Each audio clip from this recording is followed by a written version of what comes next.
കാത്തിരിക്കുന്നവർക്കായി ദൈവം നൽകുന്ന ഈ പുത്തൻ ദൈവിക അനുഭവം ലോകത്തിന് ലഭിച്ചിട്ട് 2026 ജനുവരി 1 125 വർഷങ്ങൾ പിന്നിടുകയാണ്.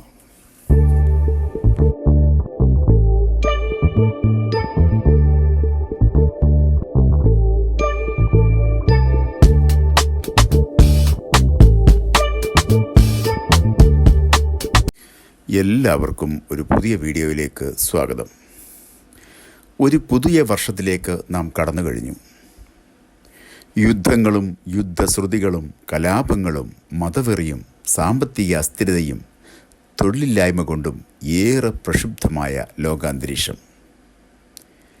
കഴിഞ്ഞ നൂറ്റാണ്ടിൻ്റെ ആരംഭത്തിൽ ലോകമഹായുദ്ധങ്ങളാൽ കഷ്ടപ്പെട്ട ലോകജനത ഇപ്പോൾ 2026 സ്ഥിതിക്ക് വലിയ വ്യത്യാസമൊന്നുമില്ല. ഉക്രൈനിൽ യുദ്ധം നടന്നുകൊണ്ടിരിക്കുന്നു. പല ലോകരാജ്യങ്ങളും ഇന്നും പട്ടിണിയുടെയും പ്രകൃതിക്ഷോഭങ്ങളാലും വലയുന്നു. തീവ്ര മതസ്ഥർ നടത്തുന്ന കലാപങ്ങൾ, അങ്ങനെ ഇന്നും സ്ഥിതി വലിയ വ്യത്യാസമൊന്നുമില്ലാതെ തുടരുന്ന കാഴ്ചയാണ് നാം കണ്ടുകൊണ്ടിരിക്കുന്നത്. കഴിഞ്ഞ നൂറ്റാണ്ടിൽ, അതായത് 1901 ജനുവരി 1 ആധുനിക പെന്തക്കോസ്ത് സഭയുടെ ആരംഭമായി ലോകം കണക്കാക്കി വരുന്നു. ആധുനിക പെന്തക്കോസ്ത് സഭ 2026 ജനുവരി 1 125 വർഷങ്ങൾ പിന്നിടുകയാണ്. കഴിഞ്ഞ 1.25 നൂറ്റാണ്ട് കൊണ്ട് ഈ സമൂഹം ലോകത്ത് വളരെയേറെ ശക്തി പ്രാപിച്ചു എന്ന് പറയാതെ വയ്യ.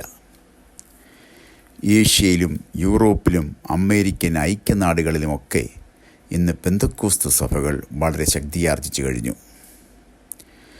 ഏഷ്യയിലും ആഫ്രിക്കൻ രാജ്യങ്ങളിലുമാണ് ഇന്ന് പെന്തക്കോസ്ത് സഭകൾ അതിവേഗം വളർന്നുകൊണ്ടിരിക്കുന്നത്.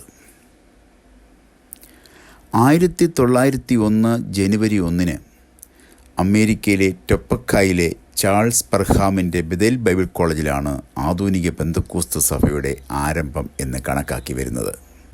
ആദ്യകാലം മുതൽക്കേ പെന്തക്കോസ്ത് അനുഭവം പ്രാപിച്ചവരോട് ഭരണകൂടങ്ങളും വ്യക്തികളും സംഘടനകളും ഈ മാർഗക്കാരെ പീഡിപ്പിക്കുകയും അകറ്റുകയും ചെയ്തു വന്നിരിക്കുന്നു.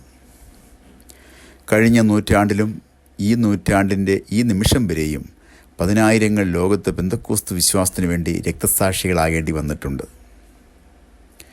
ഈ പ്രസ്ഥാനം പോലെ അതിവേഗത്തിൽ വളരുന്ന മറ്റൊരു പ്രസ്ഥാനവും ഇന്ന് ലോകത്തിലില്ല എന്നതാണ് വാസ്തവം.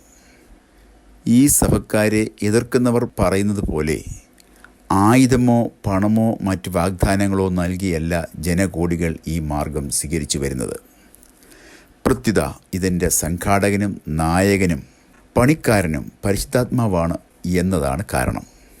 1901 ജനുവരി 1 അമേരിക്കയിലെ ടൊപ്പക്കായിലെ ചാൾസ് പെർഹാമിൻ്റെ ബെഥേൽ ബൈബിൾ കോളേജിലെ വർഷാവസാന പ്രാർത്ഥനയ്ക്കായി ഒത്തുകൂടിയ വിദ്യാർത്ഥികളും വിശ്വാസികളും അടങ്ങുന്നവർ ബൈബിളിലെ പരിശുദ്ധാത്മ സ്നാനത്തെക്കുറിച്ച് അറിഞ്ഞു. ആ അനുഭവം തങ്ങൾക്കും അനുഭവവേദ്യമാകണമെന്ന് തീരുമാനിച്ചു. അങ്ങനെ 1900 ഡിസംബർ മാസം 31 ബൈബിൾ കോളേജിലിരുന്ന് പ്രാർത്ഥിക്കാൻ ആരംഭിച്ചു. 1901 ജനുവരി 1 ബെഥേൽ ബൈബിൾ കോളേജിൽ അതിവാഞ്ചയോടെ കാത്തിരുന്ന 40 വേദപഠന വിദ്യാർത്ഥികളും വിശ്വാസികളും അടങ്ങുന്നവർ പ്രധാന പ്രവർത്തകനും മെത്തഡിസ്റ്റ് പാസ്റ്ററുമായ ചാൾസ് പെർഹാമിനോട് അവിടെ കൂടിയിരുന്നവരിൽ ആഗ്നസ് ഓസ്മാൻ എന്ന വിദ്യാർത്ഥിനി പുതിയ നിയമസഭയിൽ ചെയ്തിരുന്നതുപോലെ തൻ്റെ ശിരസിൽ കൈവച്ച് പരിശുദ്ധാത്മാഭിഷേകം ലഭിക്കുന്നതിനായി പ്രാർത്ഥിക്കണമെന്ന് ആവശ്യപ്പെടുന്നു. ചാൾസ് പെർഹാം അവരുടെ ആവശ്യപ്രകാരം അവരുടെ തലയിൽ കൈവച്ചു പ്രാർത്ഥിച്ചു.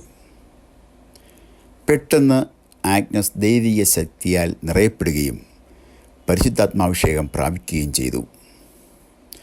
തുടർന്ന് അന്യഭാഷയിൽ സംസാരിച്ചു. ആദ്യം മാൻഡറിൻ ഭാഷയിലാണ് സംസാരിച്ചത്, പിന്നീട് ബൊഹീമിയൻ ഭാഷയിലും. അവർക്ക് ഇതിനു മുമ്പ് ഈ 2 ഭാഷകളെക്കുറിച്ചും അറിവില്ലായിരുന്നു. കൂടെ പഠിച്ചിരുന്ന ചൈനക്കാരോട് ആ ഭാഷയിൽ ആഗ്നസ് സംസാരിച്ചു എന്ന് മാത്രമല്ല, എഴുതി കാണിക്കുക കൂടി ചെയ്തു. ചില ദിവസങ്ങൾ അവരുടെ സ്വന്തം ഭാഷയായ ഇംഗ്ലീഷ് മറന്നുപോയിരുന്നു. ബെഥേൽ ബൈബിൾ കോളേജിലെ ഈ അനുഭവം അറിഞ്ഞ് ധാരാളം പേർ അവിടേക്ക് ഒഴുകിയെത്തി. അന്നത്തെ പത്രങ്ങൾ ഇത് സംബന്ധിച്ച് വാർത്തകൾ വളരെ പ്രാധാന്യത്തോടെയാണ് നൽകിയിരുന്നത്. ഈ സംഭവം ആധുനിക പെന്തക്കോസ്തിൻ്റെ ആരംഭം എന്ന് പറയുന്നുണ്ടെങ്കിലും അതിനൊക്കെ മുൻപായി തന്നെ വിവിധ നൂറ്റാണ്ടുകളിൽ പല രാജ്യങ്ങളിലെ പ്രാർത്ഥനാ കൂട്ടങ്ങളിലും അന്യഭാഷ അടയാളത്തോടുകൂടി പരിശുദ്ധാത്മാഭിഷേകം പ്രാപിച്ചിട്ടുള്ളതായി റിപ്പോർട്ട് ചെയ്യപ്പെട്ടിട്ടുണ്ട് എന്നതാണ് സത്യം. ഒരു പുതിയ വീഡിയോയുമായി വീണ്ടും കാണുന്നതുവരെയും നന്ദി, നമസ്കാരം. പെന്തക്കോസ്ത് പ്രസ്ഥാനത്തിൻ്റെ ചരിത്ര സംബന്ധമായ കാര്യങ്ങൾ കൂടുതൽ അറിയുവാൻ ഈ ചാനൽ സബ്സ്ക്രൈബ് ചെയ്യുവാൻ ഞങ്ങൾ ഓർമ്മിപ്പിക്കുന്നു. സഹകരിക്കുന്ന എല്ലാവർക്കും പ്രത്യേകം നന്ദി അറിയിക്കുന്നു.